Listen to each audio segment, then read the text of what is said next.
ये सब लोग पुराने हैं, जानते हैं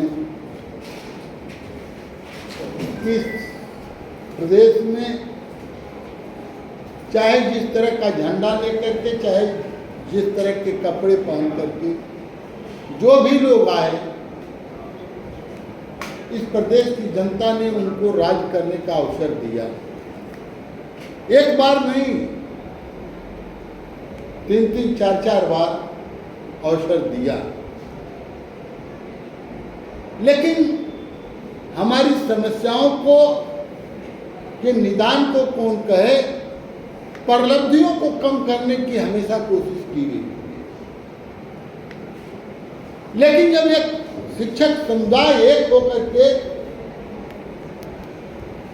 स्वर्गीय ओम प्रकाश शर्मा के नेतृत्व में निर्णायक संघर्ष के लिए जब तैयार हुआ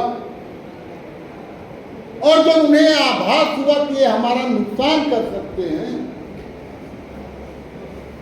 तो प्रदेश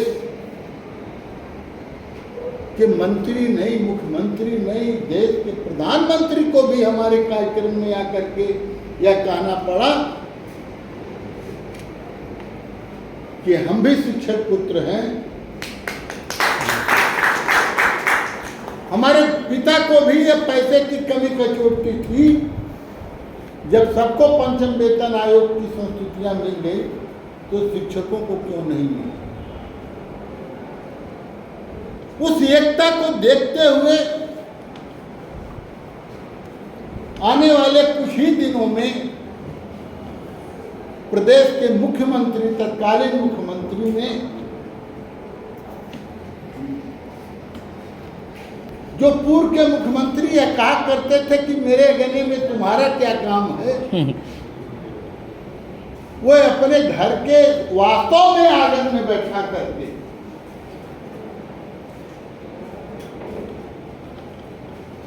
दूध पेड़ा खिला करके, चादर उड़ा करके प्रदेश जनपद स्तर के पदाधिकारियों को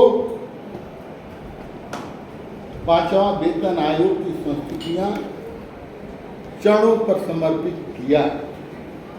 उन्होंने कहा कि हम शिक्षकों के चरणों में प्रदान करते हैं। लेकिन नहीं मालूम क्या कारण है, जो भी सरकारें आती है वो शिक्षकों की एकता को तोड़ती है। अब तो राजनीतिक पार्टियां अपने कैंडिडेटों को लड़ा करके, जहां हम 10 की संख्या हुआ करते थे, वहां अकेले आप लोगों ने इस प्रदेश के शिक्षकों की आबरू को बचाया। और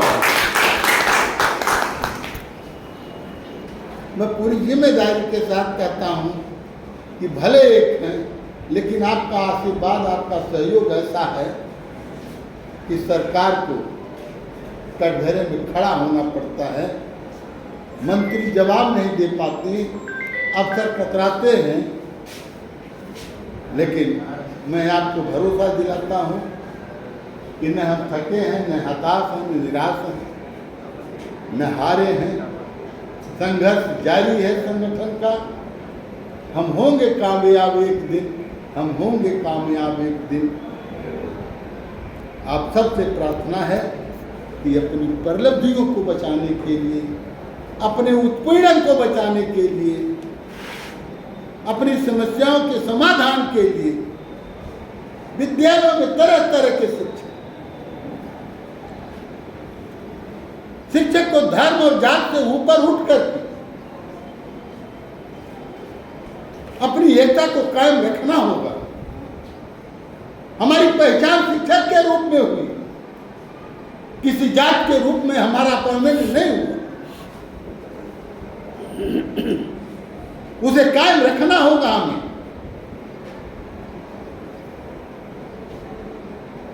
आखिरकार जो 50 वर्ष के संघर्षों के बाद जो उपलब्धियां हमें मिली हैं, हम ऐसे हवा में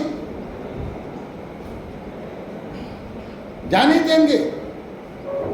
हर शिक्षक को यह संकल्प लेना होगा कि अपनी समस्याओं के निजात के लिए, अपने उत्पीड़न के निजात के लिए, अपने उपलब्धियों की सुरक्षा के लिए शरीर के अंतिम सांस तक संगठन के साथ रह करके उसकी रक्षा करने का संकल्प लेना हो।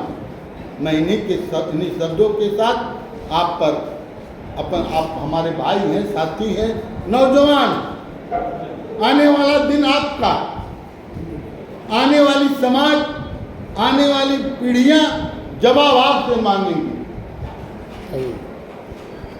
इसलिए आप सब अपनी एकता को कायम रखें।